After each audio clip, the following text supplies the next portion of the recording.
All right.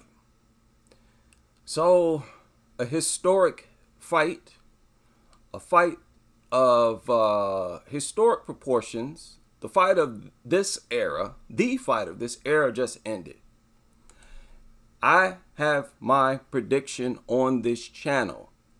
I predicted that Terence Crawford would beat Errol Spence badly. I said, quote, Errol Spence knows, him and his team, they know that Errol Spence is going to take a lot of punishment and get beaten badly. And I took Crawford. I said the only way Errol Spence can win this fight is to stop Terence Crawford. And I did not see that happening. I told y'all the power puncher in this fight was Terence Crawford. Now, a lot of people were surprised, and I don't know why. Look at their records. And some people thought that Errol Spence would be able to take shots from Crawford. What? Have y'all not been watching these fights? Errol Spence's defense has always been leaky, and he has always been vulnerable to sneaky counters, and he's never had that good of a defense. He might block some shots, but Errol gets hit all throughout fights. Terence Crawford is more defensively responsible. Crawford's volume is not as high as Errol Spence because he's more of a sharpshooter. He's thinking about what he's doing, whereas Errol is just swinging punches. And let me point out something else about Errol Spence that's much different from Terence Crawford. Almost every punch that Spence throws is a hook. He wants to get close and throw all hooks. He's predictable. This fight, what I said before this fight, how this fight unfolded, should help you and anybody who want to try to predict future fights. Crawford is showing you more in there. Is he not? Was he not? I'm not talking about tonight. I'm talking about before this fight. He showed you more. This is not the first dominant performance by Crawford. This is typical Crawford dominance. And against a fighter with a style like Spence, a flat-footed fighter, the one to get close and throw a bunch of hook to the body, Spence has a simple style. Now, let me say, first of all, shame on Terence Crawford for being brought out there by Eminem, that dirty degenerate who contributed nothing but filth to hip-hop. I have to point that out. And whoever that guy was that brought Errol Spence out with his big fat stomach hanging out. What is that? I don't know who that guy is, but that ain't hip-hop. Get that garbage out of here. Cover up your big fat stomach. Nobody want to look at that. I don't even know who that guy was, but I don't like seeing no big obese fat dude with his big fat stomach hanging out. And that dirty degenerate Eminem. Terence Crawford is a switch hitter. On top of that, a power striker. On top of that, extremely light on his feet. Knows when to clinch to smother you, so you're not getting off those body shots. How could anybody not see all of this before the fight? That is why Sean Porter did not look as good against Crawford. It had nothing to do with Spence beating up Porter first, like some people pointed out. They say, oh, well, Errol Spence beat Porter first, so he faced a better version of Porter. No, Porter was doing the same thing or trying to do the same things against Crawford that he was doing with Spence. He just found success doing it with Spence. Just look at Sean Porter. He was still athletic when he fought Crawford. He was still fast. He still had power. He just couldn't do the stuff to Crawford that he was doing with Spence. He couldn't be that big bully. And I need everybody to get something else clear. Nobody bullies Terence Crawford. You saw Crawford, I think around the third or fourth round, like, F it, and start walking forward on Spence. Who starts walking Spence down? A fighter with a much bigger punch. That's who. Errol Spence is not a power puncher. What in the world was people thinking taking Errol Spence and saying that he gonna somehow stop Terence Crawford? What fights were you watching? Whose fights were you watching saying that? Errol Spence got to hit you multiple times over several rounds. If you watch his fights, fighters hit Errol Spence constantly. Even in the fights that Errol Spence wins, he takes a lot of shots. Just look at his most recent fight against Ugas. And understand, he went into this fight against Crawford because he just came off that stoppage victory over Ugas, where he didn't really beat Ugas into submission. But that was the first stoppage victory for Errol Spence in a very long time. You can't say that about Crawford. Crawford has been stopping more fighters as time goes on. He's a consummate closer. Crawford fights to stop you. He fights in a style tailored to stop you. He fights not like a boxer, like someone who wants to stop you. So you throwing all these pity-pat, worthless shots, he's sharpshooting you and putting emphasis on it, planting his feet. He's not free swinging like Errol Spence. Errol Spence sometimes not even looking at where he's throwing the punches. Got his head all tucked downward, which was the worst thing he could possibly do against Terence Crawford. In there with your head hanging over, leaving yourself open for uppercuts. You know Terence Crawford throw excellent uppercuts. And the speed. I told y'all the speed was going to give Errol all kinds of problems. Now, those of you who follow boxing, you know a while ago, when Errol Spence first came out, he was being promoted by Floyd Mayweather Jr. And they had a sparring session. Nobody saw it, but they was talking about it. And Errol Spence said about Floyd, he said, the thing about Floyd is he's cat quick. And Spence said that more than one occasion. He's cat quick. And that told me that Errol Spence got a problem with cat quick fighters. And he really hasn't been in there with cat quick reflex type fighters. Those fast twitch muscle fighters. Like Terence Crawford, like a Floyd Mayweather. But I knew he was going to be in that type of fight against Terence Crawford. And he was going to look bad. Because if you look at Spence, he has looked bad against fighters who, like Porter, who was making Spence look bad. And despite Porter's movement, Crawford was playing games with this guy in terms of movement,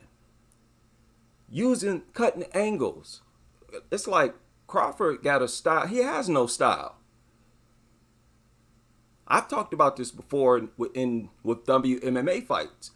He has no style. His style is based on whatever your weaknesses are, because he can do whatever he wants, whatever he needs to do. If it needs to, including which stance to be in, orthodox or southpaw. He's ambidextrous.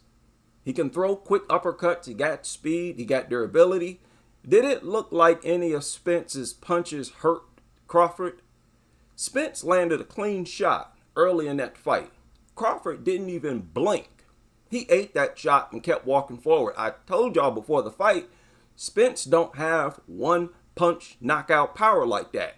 Terence does. He sits fighters down. How many times did he sit man down? Didn't he sit him down like 3 times? And he was about to go down again. The referee stopped that last one. But look, man, I feel like this was an easy fight to predict. Crawford, this is his era. He is the number 1 pound for pound fighter. I'm not trying to hear nothing about no Lomachenko or no Devin Haney. with his no defense, no power having. I'm not hearing nothing about nobody, nobody. Yeah, and that goes for Saul Alvarez as well. On my book, Crawford is the number one pound for pound fighter. And like I said in the prediction, the smartest fighter since Floyd Mayweather, most dynamic fighter since Floyd Mayweather. I think a lot of people are going to be talking about that now, going to be referring to Terence Crawford as the most spectacular, talented, gifted, best number one pound for pound since Floyd Mayweather. Errol Spence, if you follow his career at welterweight, he has always depended on his ability to take your shots and break you down to the body. But that would be okay if he had sound defense on top of it. When you got leaky defense, I think it's only a matter of time. Now, Crawford gets hit too, but I think Crawford is more responsible because of his foot movement. As it was in that fight, didn't it look like Spence had a much harder time avoiding Crawford shots than Crawford had avoiding Spence shots? Crawford was not worried about any punch coming from Errol Spence. I know everybody saw that. He was punishing Errol Spence the whole fight. He took the first couple rounds to get a gauge for Spence, and after that, it was only a matter of time before he stopped him. But in the meantime, he was punishing Spence effortlessly. Y'all got to understand, the moments in that fight where Crawford was low volume, he was simply catching his breath. And the bad part about it was, he would do that standing directly in front of Spence. It's another thing nobody really does. You watch Porter bullies fighters. Couldn't bully Crawford. Spence bullies fighters. Couldn't bully, don't nobody, and I mean physically. You saw Spence couldn't even body Crawford. Crawford was in there bullying Spence as if he was the bigger man. Did y'all not see that? He would post up on Spence, plant his feet, and would not budge. And Crawford would be the one pushing Spence backwards, bodying Spence. What kind of fight was this? Nobody expected this. I expected it. I don't know what people been looking at. It's like throughout Crawford's career, he's been showing knockout power, and nobody's been giving him credit as a knockout puncher. It's like after each fight, people dismiss it as some type of hocus pocus. Yeah, it is hocus pocus. Terence Crawford is a magical dude, man. He's like a James Brown type dude. I'm trying to tell y'all, he got special American genetics. That's just the way it is. There's some dudes, listen, and this is just how it is. There's some dudes in Black America who are like from outer space. They got these really freaky talents and skills. I've actually fought guys like this. And those little guys who are cat quick, and they always seem to be those real dark-skinned dudes. They always tend to be real dark-skinned. They're cat quick. You can't hurt them. They're like, their whole body function like one little tight muscle. They're strong as all get up, even though they be real tiny. They just have a certain type of physicality to them. And you saw it there. Spence was clearly the bigger man, but he wasn't the stronger man. There's a video on YouTube of Terence Crawford doing a massive deadlift, demonstrating his physical strength. That dude has always shown excellent physical strength. What in the world was people looking at? What was y'all thinking? Talking about Spence would come in here and body and beat a big man and beat on Crawford. That is foolish talk. So I don't know. Maybe it's Crawford's nickname, Bud. That's not the type of nickname of dominance. That ain't no alpha nickname. That's a nickname somebody take on when they want to just be seen as one of the guys. There goes Bud. But that man is a closer. a knockout puncher with serious power, and he a sharpshooter. His shots surprise you. Many times you don't see them coming. He throws quick, hard shots from odd angles. You saw it in that fight. Many times Spence had no idea where the punches were going to land, where they were coming from. No idea what to block or nothing. Okay, sometimes a fighter is just superior, even though his opponent has done well. So Crawford's era, we'll see where Spence goes from here. I personally think Spence made this fight. I think this fight happened because of Errol Spence. He made the decision. He didn't have to take this fight, but he knew it would be dishonorable if he left the division, went up to 154 without fighting Terence Crawford, especially with the public sentiment. A lot of people thinking that Terence Crawford was afraid of Errol Spence. This was a fight that had to happen.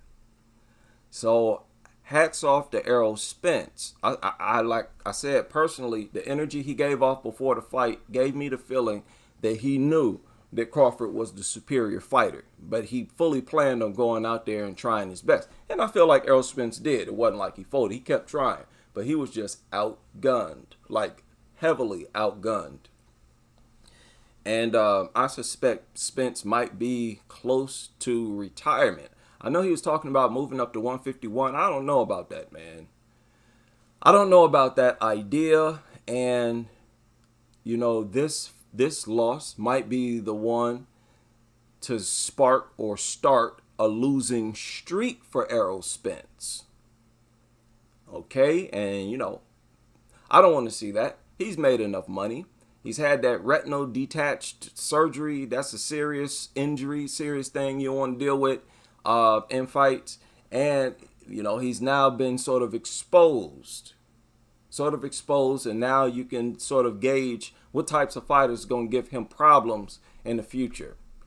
But if he wants to fight, we'll see what he does. My guess is that he's going to move up to 154. Now, from what I understand, this contract had a rematch clause in it. Rematch clause. So we'll see if he tries to ignite that. But good fight, historic fight. And congrats to Terence Crawford. People, Terence Crawford is a special dude. A special dude.